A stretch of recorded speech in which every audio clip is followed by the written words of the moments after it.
2024년 10월 15일 중앙아시아 최대 규모 히토류 개발 입찰 결과가 발표됩니다. 중국이 제시한 금액 120억 달러, 일본이 내건 기술 이전 패키지 80억 달러 상당. 반면 대한민국의 제안서는 다른 나라들과 비교하면 눈에 띄지 않았습니다. 그런데 카자흐스탄 정부는 모든 예상을 뒤엎고 한국을 선택합니다. 협상장은 술렁였습니다. 중국 대표단은 항의했고 일본 측은 재검토를 요청했습니다. 그 순간 카자흐스탄 자원부 장관이 낡은 쌀포대 하나를 꺼내놓습니다. 사람들은 웃었습니다. 협상장에 쌀포대라니. 하지만 그 웃음은 곧 정적으로 바뀝니다. 쌀포대 안에서 굴러나온 것은 50년 전 돌멩이들이었습니다. 그리고 그 장관은 자신의 어린 시절 이야기를 시작합니다. 배고픔으로 죽어가던 겨울, 국경을 넘어온 쌀 한 포대가 어떻게 한 나라의 운명을 바꿨는지. 저는 카자흐스탄 자원부 장관 김알렉산드르입니다. 30년간 에너지 정책을 다뤄왔고 지금은 중앙아시아 최대 히토류 프로젝트를 총괄하고 있습니다. 하지만 제 이야기는 훨씬 더 오래전부터 시작됩니다. 2024년 10월 15일 오전 10시 누르술탄 정부청사 대회의실. 저는 단상 앞에 서 있었습니다. 손에는 발표문이 쥐어져 있었고요. 회의실 안은 긴장감으로 가득했습니다. 중국 대표단 12명이 앞줄에 앉아 있었고 일본 측은 통역관까지 대동한 8명 규모였습니다. 한국 팀은 겨우 4명. 구석자리에 조용히 앉아 있었습니다. 제 보좌관이 속삭였습니다. 장관님, 준비되셨습니까? 저는 고개를 끄덕였습니다. 하지만 제 시선은 한국 대표단 쪽으로 향해 있었습니다. 그들은 긴장한 표정이었습니다. 당연했습니다. 이번 입찰에서 한국의 조건은 다른 나라들에 비해 약했으니까요. 중국은 120억 달러를 제시했습니다. 즉시 투자 가능한 현금이었고 카자흐스탄 정부로서는 거절하기 어려운 금액이었습니다. 일본은 기술 이전 패키지를 내걸었습니다. 정제시설, 가공공장, 심지어 인력 교육 프로그램까지 포함된 제안이었습니다. 반면 한국은 공동개발과 장기 파트너십을 제안했습니다. 당장의 돈은 적었습니다. 제 참모들도 난색을 표했었습니다. 장관님, 경제적으로 보면 중국이 최선입니다. 기술적으로는 일본이 안정적입니다. 맞는 말이었습니다. 숫자만 보면 그랬습니다. 저는 발표문을 내려놓았습니다. 그리고 미리 준비해둔 낡은 쌀포대를 꺼냈습니다. 회의실이 술렁이기 시작했습니다. 중국 대표가 미간을 찌푸렸고 일본 측 수석 대표는 옆 사람과 뭔가 속삭였습니다. 저는 쌀포대를 단상 위에 올려놓았습니다. 50년 된 포대였습니다. 낡아서 구멍이 숭숭 뚫려 있었고 글씨는 거의 지워진 상태였습니다.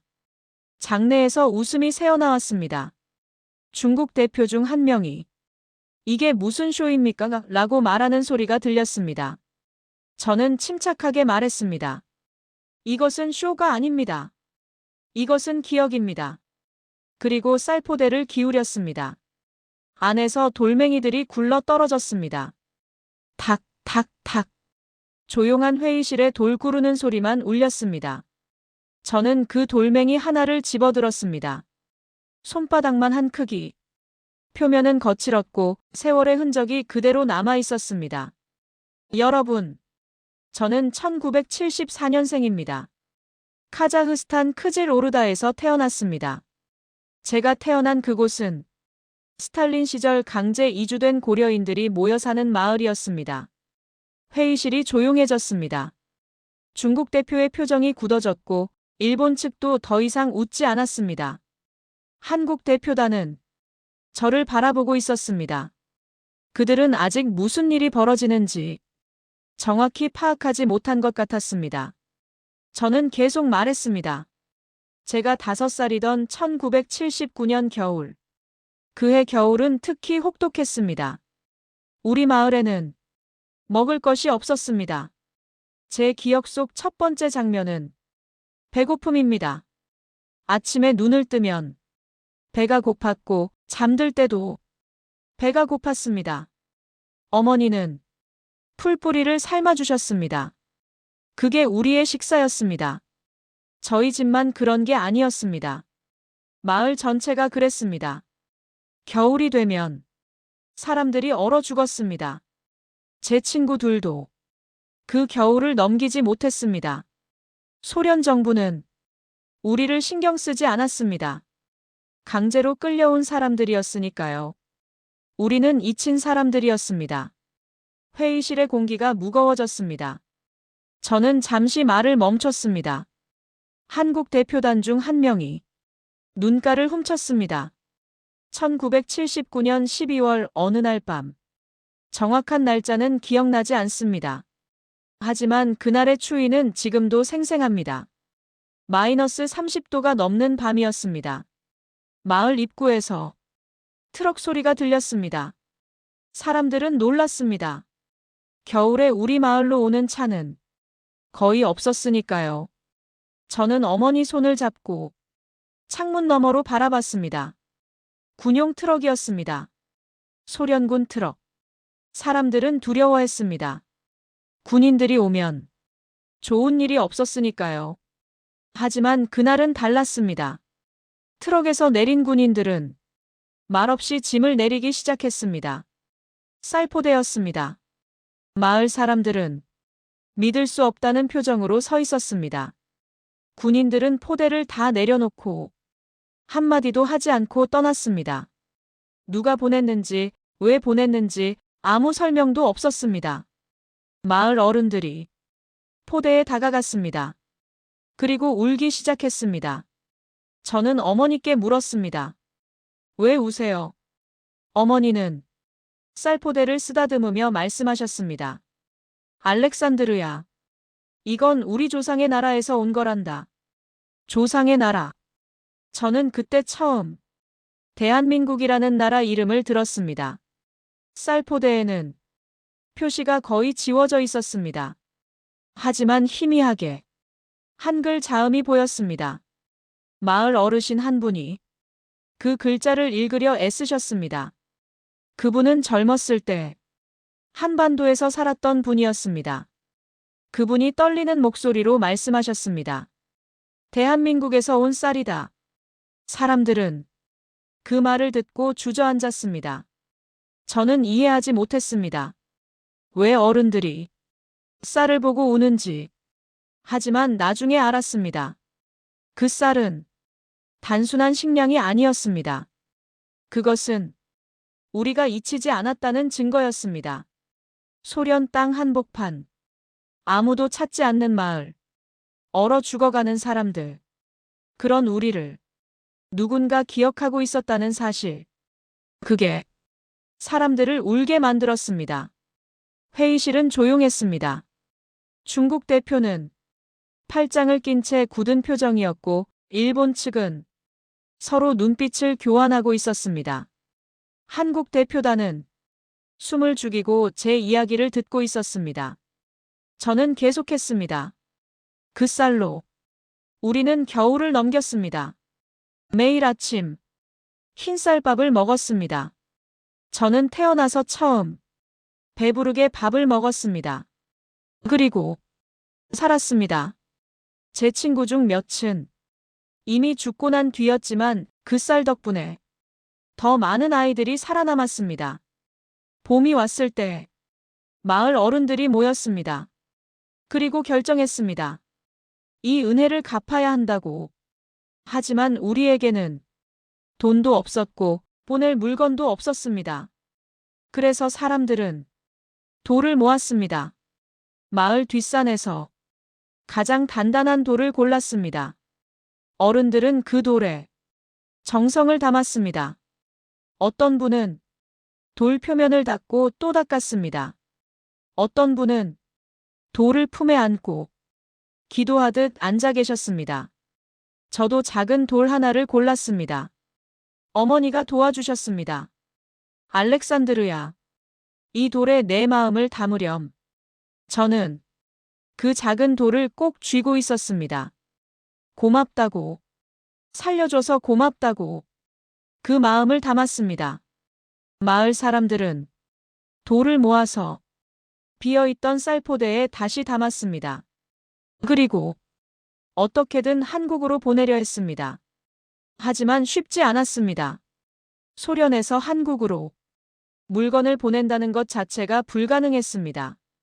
결국 제3국을 통해 비밀리에 보내졌다고 들었습니다. 그 돌이 한국에 도착했는지 누가 받았는지 저희는 알 수 없었습니다. 하지만 보냈다는 사실만으로도 사람들은 마음이 편해졌습니다. 빚을 갚았다고 생각했으니까요. 회의실에서 누군가 기침 소리가 들렸습니다. 저는 돌멩이를 다시 단상 위에 내려놓았습니다. 그리고 말했습니다. 저는 그 쌀 덕분에 살아남았습니다. 학교에 갔고 대학에 갔고 카자흐스탄 정부에서 일하게 됐습니다. 에너지 정책을 공부했고 자원 개발 분야에서 30년을 일했습니다. 그리고 지금 이 자리에 서 있습니다. 2015년 제가 차관보로 일할 때였습니다. 한국 대사관에서 연락이 왔습니다. 오래된 창고를 정리하다가 이상한 물건을 발견했다고. 저는 대사관을 방문했습니다. 그곳에서 50년 전 그 쌀포대를 다시 만났습니다. 포대를 열었을 때 심장이 멈추는 줄 알았습니다. 안에는 제가 어렸을 때 넣었던 돌이 그대로 있었습니다. 저는 그 자리에서 주저앉았습니다. 돌을 하나하나 만져봤습니다. 어머니가 닦아주시던 돌, 제가 품에 안고 기도하던 돌, 모두 그대로였습니다. 한국 대사관 직원이 물었습니다. 이게 무엇입니까? 저는 떨리는 목소리로 대답했습니다. 이건 빚입니다. 50년 전 빚입니다. 그날 저는 결심했습니다. 언젠가 이 빚을 갚을 수 있는 날이 오면 반드시 갚겠다고. 회의실의 분위기가 완전히 바뀌었습니다. 중국 대표는 더 이상 불만을 표하지 않았고 일본 측은 고개를 숙이고 있었습니다. 한국 대표단은 눈물을 참고 있었습니다. 저는 발표문을 다시 집어들었습니다. 그리고 말했습니다. 오늘 저는 카자흐스탄 자원부 장관으로서 중요한 결정을 발표합니다. 크질오르다 지역 히토류 및 리튬 개발 사업 총 사업비 150억 달러 규모 향후 30년간 진행될 프로젝트. 이 사업의 우선 협상 대상국은 대한민국입니다. 회의실이 술렁이기 시작했습니다. 중국 대표가 벌떡 일어났습니다. 장관님, 이건 경제 논리에 맞지 않습니다. 우리가 제시한 조건이 훨씬 유리합니다. 저는 침착하게 대답했습니다. 맞습니다. 숫자만 보면 중국의 제안이 더 좋습니다. 하지만 우리는 숫자만 보지 않습니다.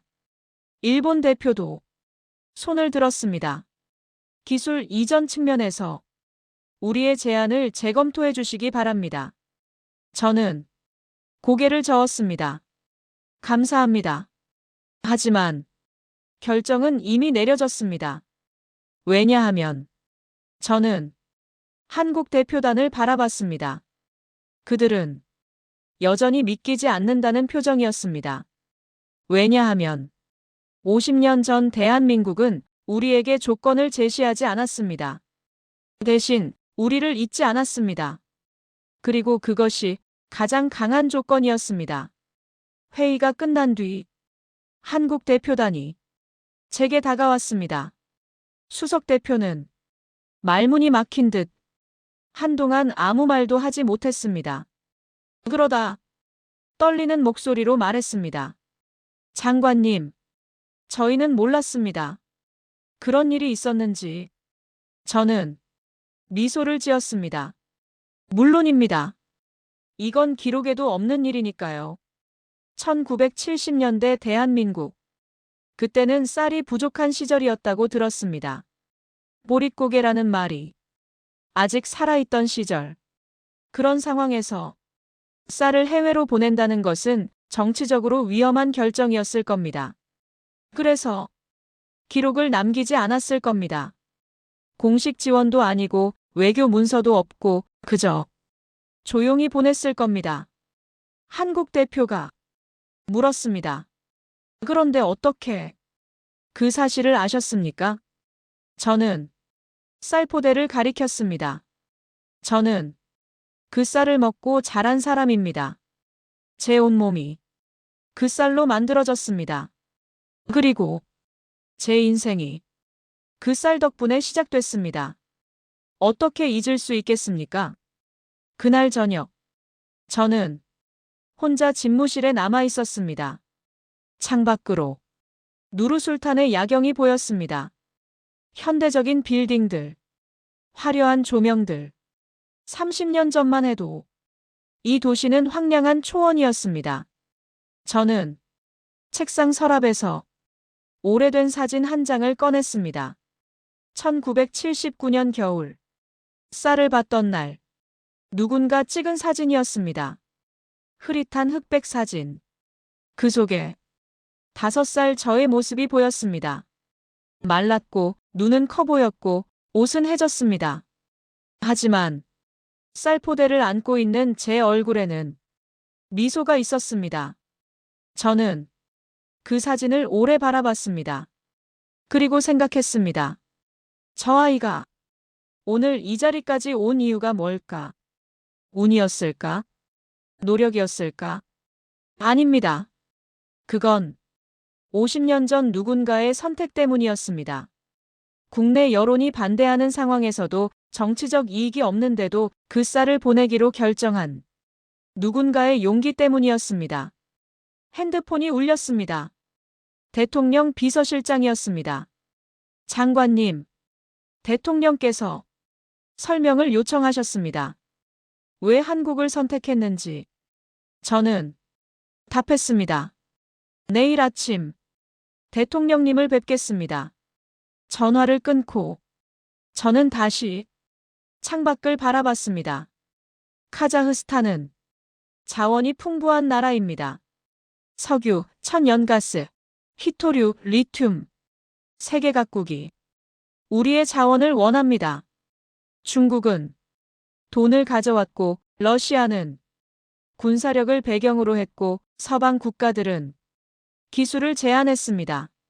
모두 자기들에게 유리한 조건을 내세웁니다. 하지만 50년 전 대한민국은 달랐습니다.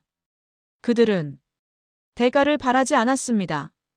그저 같은 민족이 죽어간다는 사실에 마음 아파했습니다. 그리고 자신들도 어려운 상황에서 쌀을 보냈습니다. 이런 나라가 세상에 몇이나 될까요? 저는 그 질문에 대한 답을 이미 알고 있었습니다. 많지 않습니다. 아니, 거의 없습니다. 다음 날 아침, 저는 대통령 집무실에 보고서를 제출했습니다. 한국 선택에 대한 경제적, 전략적 근거. 대통령은 보고서를 훑어보시더니 물으셨습니다. 김 장관, 솔직히 말해보시오. 경제적으로는 중국이 더 유리하지 않습니까? 저는 정직하게 답했습니다. 맞습니다, 각하. 단기적으로는 중국의 제안이 더 좋습니다. 그러나 저는 쌀포대 사진을 대통령 앞에 놓았습니다. 각하, 50년 전 이 쌀이 우리 마을을 살렸습니다. 그리고 오늘 우리는 그 빚을 갚을 기회를 얻었습니다. 대통령은 사진을 오래 바라보셨습니다. 그리고 고개를 끄덕이셨습니다. 결정이 발표되고 일주일이 지났습니다. 국제 언론이 들썩였습니다. 파이낸셜 타임스는 카자흐스탄의 감정적 결정이라고 보도했고 블룸버그는 경제 논리를 무시한 선택이라고 분석했습니다. 중국 관영 매체는 강하게 비난했습니다. 하지만 저는 흔들리지 않았습니다. 왜냐하면 이건 감정의 문제가 아니었으니까요. 이건 신뢰의 문제였습니다. 한국 대표단과의 첫 실무 회의가 열렸습니다. 회의실에 들어선 한국 측 수석 협상가는 여전히 조심스러운 표정이었습니다. 장관님, 저희가 기대에 부응할 수 있을지 솔직히 걱정됩니다. 저는 그의 눈을 똑바로 바라봤습니다. 걱정하지 마십시오. 우리는 당신네 나라를 믿습니다. 50년 전에도 믿었고 지금도 믿습니다. 그 말에 한국 협상가의 눈가가 붉어졌습니다. 회의는 순조롭게 진행됐습니다. 개발 일정, 기술 협력, 이익 배분, 모든 것이 투명하게 논의됐습니다. 중국과의 협상에서는 늘 숨은 조건들이 있었습니다. 나중에 추가되는 요구사항들. 일본과의 협상에서는 복잡한 기술 조항들로 실제 이익이 불분명했습니다. 하지만 한국은 달랐습니다. 그들은 모든 것을 명확하게 제시했습니다. 우리가 할 수 있는 것, 우리가 할 수 없는 것, 솔직했습니다. 회의를 마치고 나오는 길에 한국 협상가가 제게 물었습니다. 장관님, 개인적인 질문 하나 해도 될까요? 저는 고개를 끄덕였습니다. 그 쌀을 보낼 때 한국도 어려웠다고 들었습니다. 왜 보냈을까요? 저는 잠시 생각했습니다. 그리고 제가 들었던 이야기를 전했습니다. 1970년대 중반 대한민국 청와대 쌀 지원건으로 회의가 열렸다고 합니다. 반대 의견이 대부분이었다고 해요. 국민들도 어려운데 외교적 이익도 없는데 왜 쌀을 보내냐고. 그때 대통령이 말했다고 합니다. 그 사람들은 남의 나라 국민이 아니라 우리 동포다. 동포가 죽어가는데 외교 논리를 따질 수 있냐고. 한국 협상가는 말없이 고개를 숙였습니다. 그리고 한참 후에 말했습니다. 장관님, 저희가 꼭 성공시키겠습니다. 이 프로젝트를 반드시 성공시켜서 50년 전 그 선택이 옳았다는 것을 증명하겠습니다. 저는 그의 어깨를 두드렸습니다. 이미 증명됐습니다. 당신네 나라는 50년 전에 이미 증명했어요. 사람을 먼저 생각하는 나라라는 것을. 저녁 무렵 저는 어머니께 전화했습니다. 어머니는 80이 넘으셨지만 여전히 정정하셨습니다. 어머니, 오늘 한국과 계약했어요. 어머니는 한참 침묵하시다가 말씀하셨습니다. 알렉산드르야, 잘했구나. 그리고 조용히 우셨습니다. 저도 눈물이 났습니다. 50년. 참 긴 시간이었습니다. 하지만 그 시간 동안 우리는 그 은혜를 한 번도 잊지 않았습니다. 어머니가 말씀하셨습니다. 내 아버지가 살아계셨다면 얼마나 좋아하셨을까? 아버지는 제가 20살 때 돌아가셨습니다. 돌아가시기 전 마지막으로 하신 말씀이 아직도 기억납니다. 알렉산드르, 우리를 살린 나라를 잊지 마라. 언젠가 내가 갚을 수 있는 날이 오면 꼭 갚아라. 저는 그 약속을 지켰습니다. 아버지, 이제 편히 쉬셔도 됩니다. 계약 조인식 날 2024년 11월 3일 카자흐스탄 정부 청사 대강당에는 양국 국기가 나란히 걸렸습니다. 카자흐스탄 대통령과 한국 대통령이 화상으로 연결됐습니다. 저는 카자흐스탄 측 대표로 서명대에 섰고 한국산업부 장관이 반대편에 섰습니다. 카메라 플래시가 터졌습니다. 하지만 저는 그 순간 다른 장면을 떠올리고 있었습니다. 1979년 겨울, 어두운 밤, 군용 트럭에서 쌀포대를 내리던 이름 모를 군인들. 그들은 자신들의 선택이 50년 후 이런 결과를 만들 줄 알았을까요? 아마 몰랐을 겁니다. 그들은 그저 주어진 임무를 수행했을 뿐. 하지만 그 임무 뒤에는 누군가의 결단이 있었습니다. 국민 여론을 무릅쓰고 정치적 위험을 감수하고 그래도 사람을 먼저 생각한 누군가의 용기. 서명이 끝났습니다. 양국 대표들이 악수를 나눴습니다. 한국 장관이 제게 말했습니다. 장관님, 감사합니다. 저는 고개를 저었습니다. 아닙니다. 감사해야 할 쪽은 저희입니다. 50년을 기다려주셔서 감사합니다. 조인식이 끝나고 기자회견이 열렸습니다. 서방 언론 기자가 질문했습니다. 장관님, 중국의 제안이 경제적으로 더 유리했다는 분석이 많습니다. 그럼에도 한국을 선택한 이유가 정말 50년 전 쌀 때문입니까? 저는 마이크 앞에 섰습니다. 아닙니다. 쌀 때문만은 아닙니다. 그건 신뢰 때문입니다. 50년 전 대한민국은 증명했습니다. 어려울 때도 약속을 지키는 나라라는 것을, 이익이 없어도 사람을 먼저 생각하는 나라라는 것을.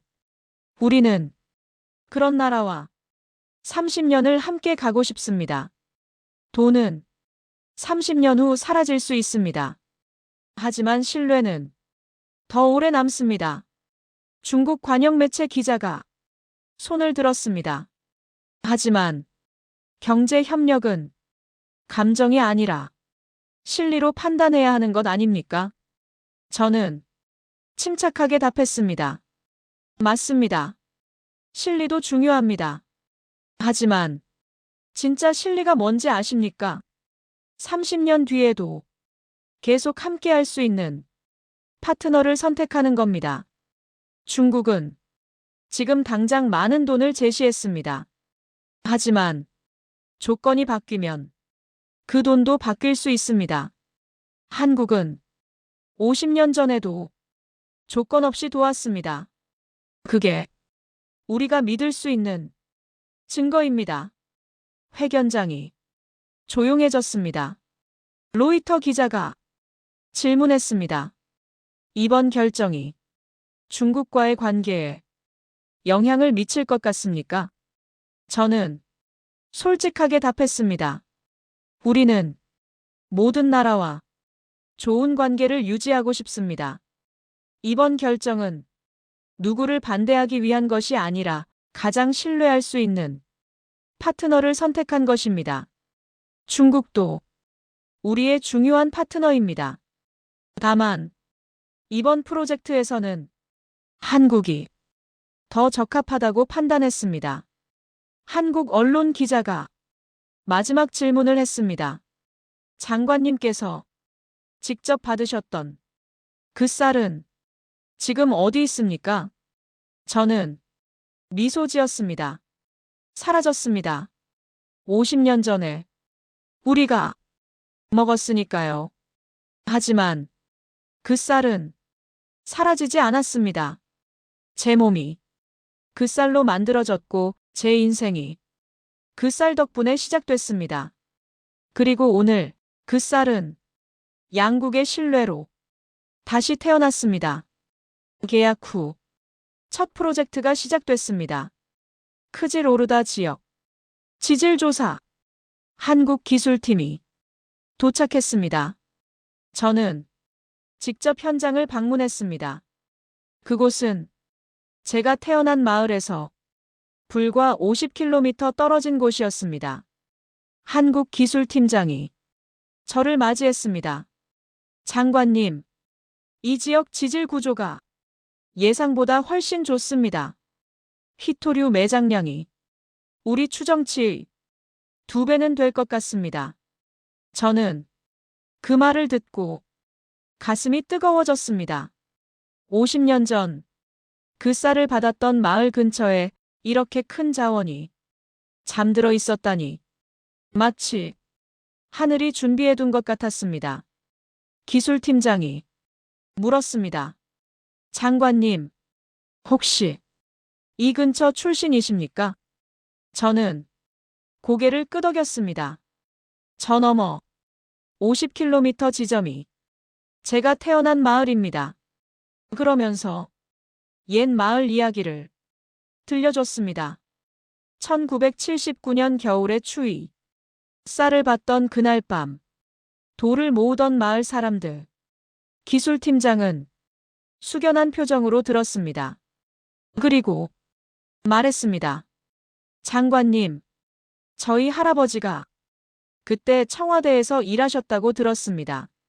저는 놀라서 그를 바라봤습니다.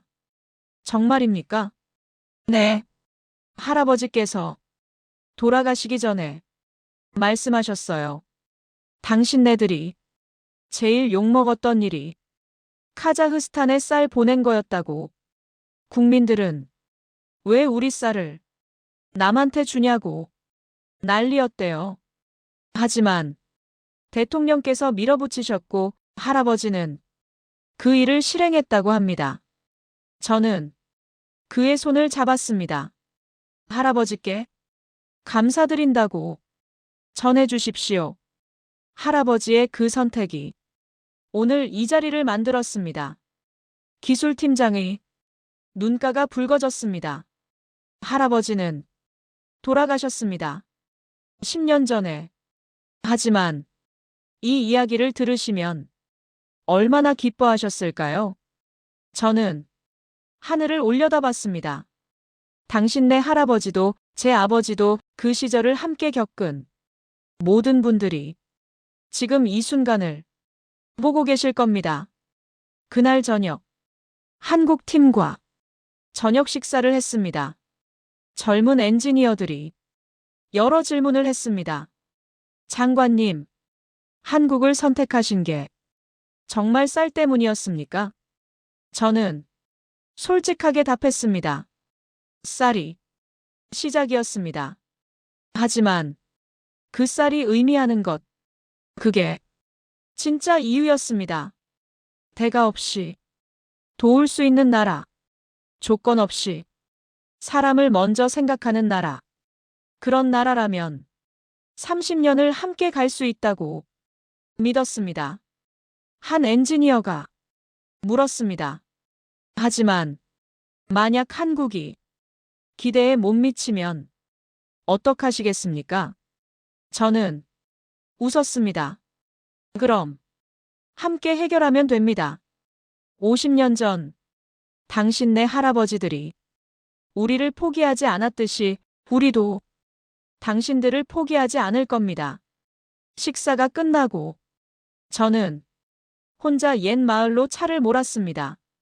50년 만에 다시 찾은 고향. 마을은 많이 변해 있었습니다. 낡은 집들은 사라지고 새 건물들이 들어섰습니다.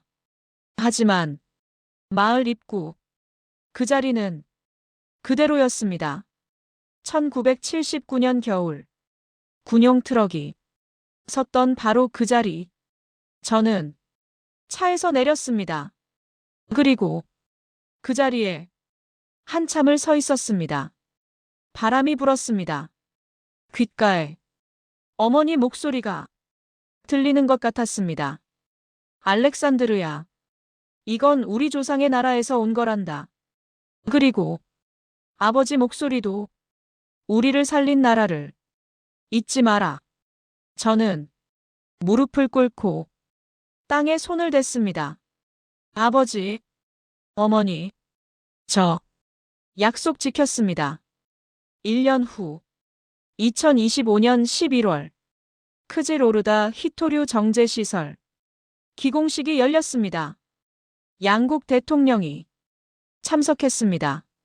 한국 대통령이 연설했습니다. 50년 전 이름 없이 보낸 쌀 한 포대가 오늘 양국의 미래를 여는 열쇠가 됐습니다. 이것이 진짜 외교의 힘입니다. 당장의 이익이 아니라 사람을 먼저 생각하는 마음. 그것이 결국 가장 강한 국력이 됩니다. 박수가 터졌습니다. 카자흐스탄 대통령도 단상에 올랐습니다.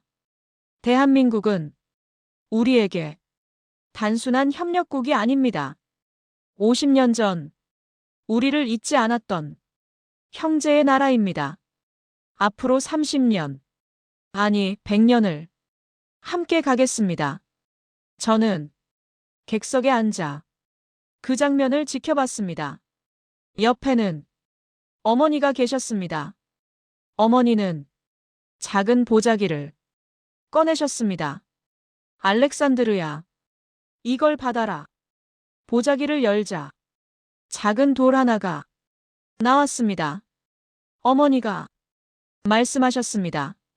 이건 50년 전 내가 골랐던 돌이다. 보내려고 했는데 어머니가 하나만 몰래 남겨뒀단다. 언젠가 내게 주려고. 저는 그 돌을 받아들었습니다. 손바닥만 한 크기, 거친 표면. 50년 전 제가 품에 안고 기도했던 바로 그 돌. 눈물이 났습니다. 어머니, 왜 이제 주세요? 어머니가 제 손을 잡으셨습니다. 오늘이 바로 그날이니까. 내가 약속을 지킨 날, 그 빚을 갚은 날, 이제 이 돌을 받아도 되니까. 저는 어머니를 안았습니다. 두 사람 다 한참을 울었습니다. 기공식이 끝나고 한국 대표단과 마지막 회의를 했습니다. 향후 30년 로드맵, 단계별 투자 계획, 기술 이전 일정, 모든 것이 체계적으로 준비됐습니다. 한국 측 수석 대표가 말했습니다. 장관님, 이 프로젝트는 반드시 성공시키겠습니다. 50년 전 선배들이 보여준 그 마음을 저희도 이어가겠습니다. 저는 고개를 끄덕였습니다. 저도 압니다. 당신들이라면 할 수 있다는 것을. 왜냐하면 50년 전에도 당신네 나라는 해냈으니까요.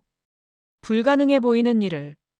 회의를 마치고 호텔로 돌아왔습니다. 책상 위에 그 돌을 올려놓았습니다.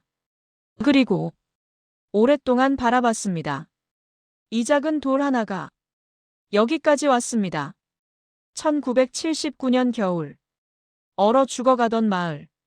2025년, 양국을 잇는 100억 달러 프로젝트. 그 사이 50년. 참 긴 시간이었습니다. 하지만 그 시간 동안 한 번도 잊지 않았습니다. 우리를 살린 그 쌀을, 우리를 포기하지 않은 그 마음을. 창밖으로 크질 오르다 밤하늘이 보였습니다. 별이 많았습니다. 1979년 그날 밤에도 이런 별들이 떠 있었을 겁니다. 트럭에서 쌀을 내리던 군인들도, 쌀을 받고 울던 마을 사람들도 모두 이 별을 봤을 겁니다. 그들이 오늘을 상상이나 했을까요? 그때 보낸 쌀이 50년 후 이런 결실을 맺을 줄 아마 몰랐을 겁니다. 하지만 그들은 알았을 겁니다. 사람을 먼저 생각하는 것이 결국 옳은 일이라는 것을. 당장의 이익이 없어도, 욕을 먹어도, 그래도 해야 할 일이 있다는 것을. 저는 그 돌을 다시 한번 만져봤습니다. 그리고 조용히 말했습니다. 감사합니다. 50년 전 쌀을 보낸 모든 분들께 그 선택 덕분에 저는 살았고 오늘 이 자리에 있습니다. 그리고 이제 저도 압니다. 진짜 강한 나라는 돈이 많은 나라가 아니라 사람을 먼저 생각할 줄 아는 나라라는 것을 50년 전 대한민국이 바로 그런 나라였고 오늘도 여전히 그런 나라라는 것을 쌀은 사라졌습니다. 50년 전에. 하지만 그 쌀이 남긴 것은 사라지지 않았습니다. 신뢰, 존중, 그리고 함께 가겠다는 약속. 그것이 오늘 양국을 다시 이어주었습니다. 앞으로 30년, 아니, 그보다 더 긴 시간 동안 우리는 함께 갈 겁니다. 50년 전 그 쌀처럼 조건 없이, 대가 없이, 그저 서로를 믿으며 1970년대 보릿고개를 겪으면서도 남을 먼저 생각했던 그 세대가 있었습니다. 흰 쌀밥 한 그릇이 사치였던 시절에도 국경 넘어 죽어가는 동포를 잊지 않았던 그 마음이 있었습니다. 그 선택이 오늘 대한민국의 힘이 되었습니다. 숫자로 표시되지 않는 힘, 돈으로 살 수 없는 신뢰. 그게 진짜 국력입니다. 50년 전 쌀 한 포대는 사라졌지만 그 마음은 지금도 세계 곳곳에서 대한민국을 지키고 있습니다.